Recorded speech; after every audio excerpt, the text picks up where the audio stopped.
Hi, I'm Ron James. I'm here with George Knapp, who is a co-host of Coast to Coast AM and a very illustrious journalist throughout the Southwest. George has broken stories regarding paranormal events, ufology, and much more, and he's done just an amazing amount of work for all of these genres. George, we're really delighted that you're here, and thanks again for all the things that you've done over your career. Well, thank you.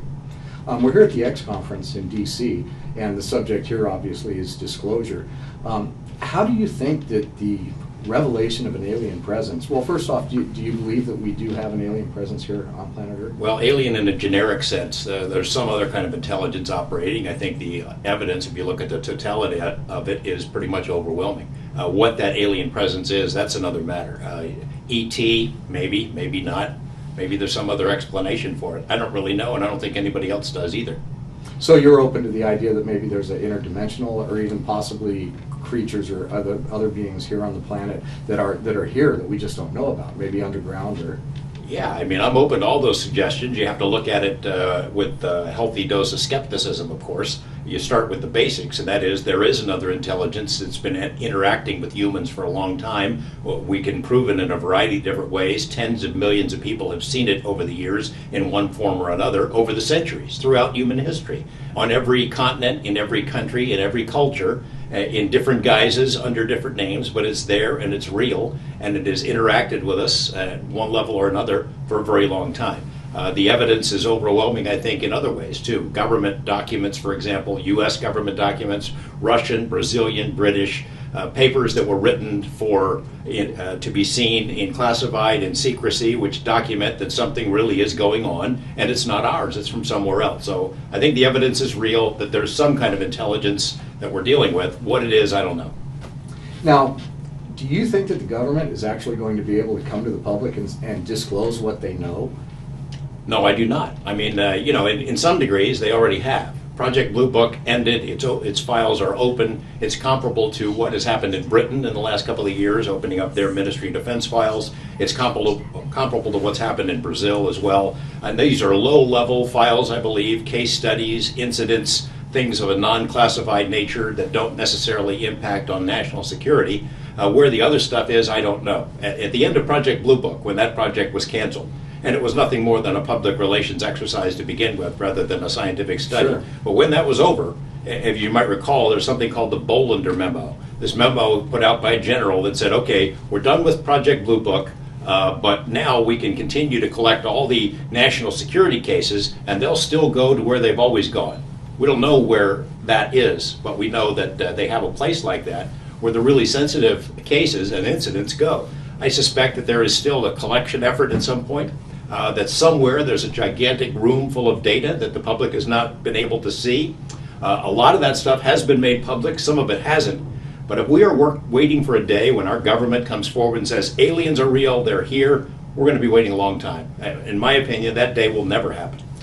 And now, is that primarily because they know a lot less than some of the cover-up conspiracy people believe they know, or is it because they're just flat out not going to tell us? I think there's a variety of reasons. One is very mundane and human. There was a congressional investigator that I worked with for a number of years who had highest security clearances. He was looking into the story about Area 51, and he was looking into the possibility that a cover-up existed, that it had existed for a long time.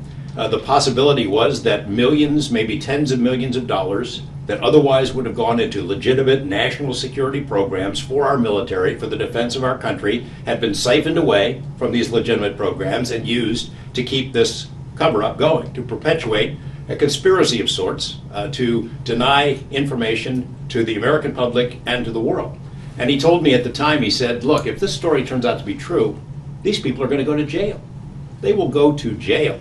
So that's a very down-to-earth reason why the cover-up could be maintained. I think the other reason would be, look, they've been lying about it for a long time. Even if they didn't steal money to keep the lie going, they painted themselves into a corner and don't really know what to say. And then you get to this point.